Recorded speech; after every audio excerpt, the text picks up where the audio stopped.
We live in a time of noise, endless opinions, half-truths, manufactured outrage. This report isn't here to entertain you. It's here to inform, challenge, and document reality. This is where power, policy, culture, and consequence intersect. I'm Rome Ballard, and this is the Ballard Report. Why I no longer believe the modern concept of marriage makes sense for my life. Not because I'm incapable of commitment, but because I've lived long enough to know what actually fulfilled me. I bought into the idea that one man and one woman was the highest form of love because society told me it was mature, responsible, and respectable. But experience taught me otherwise. Before I settled down and got married, I was genuinely happy. Not restless, not searching, fulfilled. My most stable and meaningful relationship wasn't with one woman, it was with two, and later a third.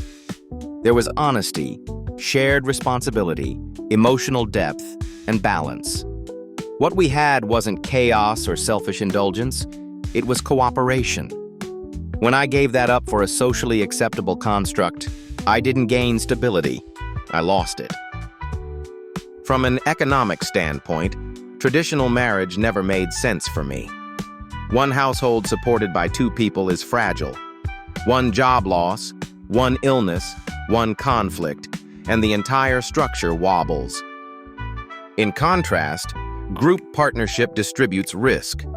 Multiple adults contributing income, skills, and labor creates resilience. Bills are easier to manage. Emergencies are absorbed rather than devastating. Time is leveraged more efficiently. Everyone isn't exhausted all the time, but economics are only part of it. In group companionship, no single person is expected to be everything. Best friend, emotional support, sexual partner, therapist, business partner, and inspiration all at once. That expectation is unrealistic and unfair. In a poly structure, strengths are shared. One partner may be deeply nurturing, another intellectually stimulating, another grounding and practical.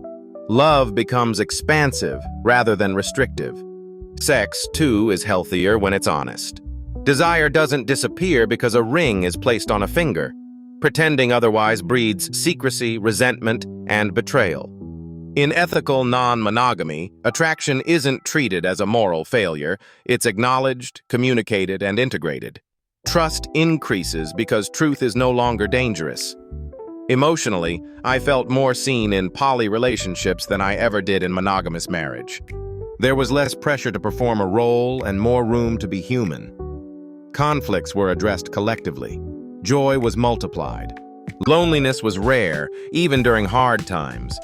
What society calls settling down often feels more like reducing a full, complex human experience into a narrow lane deemed acceptable. I didn't become more responsible when I chose marriage. I became more constrained, less honest, less myself. Polyamory and polygynous structures aren't for everyone, but neither is monogamy. The mistake is pretending one model fits all. For me, love was never meant to be scarce or confined. It was meant to be built intentionally, ethically, and cooperatively. I didn't fail marriage. Marriage failed to account for who I actually am and who I was happiest being.